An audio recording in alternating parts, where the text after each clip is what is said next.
नमस्कार, मैं हूं अभिषेक त्यागी। अगर हम आपसे पूछें कि कोई पिता भारत की राजनीति में और बेटा पाकिस्तान की सेना का अफसर रहा हो तो आप नहीं बता पाएंगे। चलिए आज हम आपको भारत और पाकिस्तान की इस दिलचस्प कहानी के बारे में बताते हैं। दरअसल आज़ादी के बाद भारत में एक नेता हुआ करते थे जिनका नाम था शाहनवाज खान। आज़ाद हिंद फौज के सेनानी शाहनवाज आज़ादी के बाद 1952 में जब पहले चुनाव हुए तो मेरठ से लोकसभा चुनाव जीते थे। अजीब दिलचस्प बात यह थी कि जब शाहनवाज भारत की राजनीति में तरक्की कर रहे थे तब उनके बेटे पाकिस्तान की फौज में कामयाबी की सीढ़ियां चढ़ रहे थे। कुछ सालों बाद जब शाहनवाज भारत सरकार में मंत्री बने तब उनका बेटा पाकिस्तान की सेना में अफसर बन चुका था। अब हम आपको शाहनवाज की एक रोचक कहानी भी बता देते हैं। दरअसल दोस्तों, जब भारत आज़ाद हुआ तब शाहनवाज का पूरा परिवार पाकिस्तान में ही रहता था और शाहनवाज पाकिस्तान छोड़कर अपने वतन भारत आ गए थे। आज़ाद हिंद फौज में होने के चलते उन्हें भारत से लगाव था।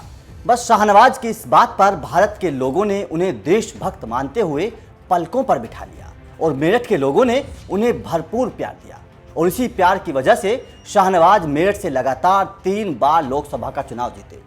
67 के चुनावों में वो हार गए, लेकिन 1971 में वो फिर मेरठ से जीते।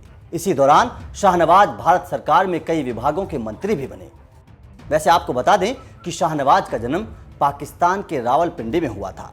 बाद में वो पढ़ लिखकर अंग्रेजी सेना में कैप्टन बने, लेकिन जब भारत में आज़ादी की लड़ाई चल रही थी तब वो नेताजी सुभाष चंद्र बोस की आज़ाद हिंद फौज में शामिल हो गए थे। खबर के मुताबिक नेताजी ने शाहनवाज की वफादारी को देखकर उन्हें अपनी फौज में मेजर जनरल बनाया, लेकिन जब आज़ाद हिंद फौज ने समर्पण किया तब ब्रिटिश सेना ने उन्हें पकड़कर लाल किले में डाल दिया। लेकिन जब उनके खिलाफ कोर्ट मार्शल का ट्रायल हुआ तब देश के पहले प्रधानमंत्री पंडित जवाहरलाल नेहरू ने उनके लिए वकालत की थी और उन्हें बचाया था। वो शाहनवाज ही थे जिन्होंने भारत के आज़ाद होने के बाद लाल किले से अंग्रेजी झंडा उतारकर पहली बार तिरंगा फहराया था।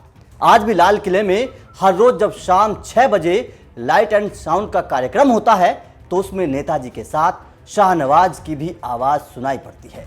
1956 में जब भारत सरकार ने नेताजी सुभाष चंद्र बोस की मौत के कारणों को लेकर एक कमीशन बनाया था, इसके अध्यक्ष भी जनरल शाहनवाज खान ही थे।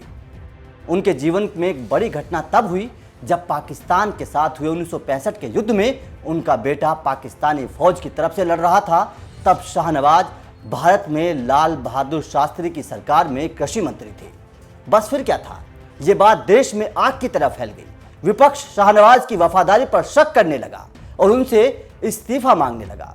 तब शाहनवाज इतने दबाव में आ गए थे कि उन्होंने इस्तीफा देने का मन बना लिया था, लेकिन शास्त्री ने शाहनवाज की देशभक्ति और वफादारी को समझा और उनका बचाव किया।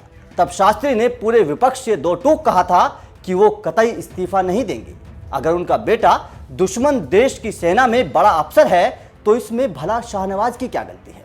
तो दोस्तों, ये उस देशभक्त की कहानी है जिसने अपने वतन के लिए अपना परिवार छोड़ दिया।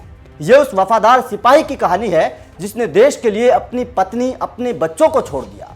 ये उस सच्चे भारतवासी की कहानी है जिसने अपनी मिट्टी से इतना प्यार किया कि उसके लिए पूरा परिवार एक तरफ और देश का प्यार एक तरफ। तो दोस्तों, आपका इस सच्चे देशभक्त शाहनवाज को लेकर क्या कहना है, हमें कमेंट करके जरूर बताइए।